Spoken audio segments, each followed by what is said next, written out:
How to send money with Wise app. Welcome and let's get right into this tutorial. Make sure that you have downloaded your Wise app in your mobile device or simply visit their website from a preferred browser. Create an account if you have not yet, or if you already have one, just enter a credential to log in into your Wise account. To initiate a transfer from your Wise app, on the app's home screen, you need to select on the Send option. After which, you need to choose where you want to send from. You can fund a transfer from either a bank account outside or use the balance that is available in your Wise account.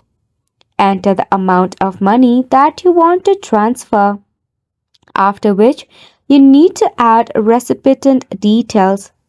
Add their account number, name, and their account status.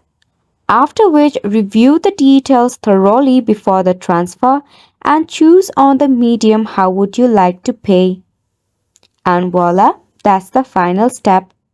It's a quick and easy process. However, if you face any of the difficulty regarding it, you can check out help and support of Wise.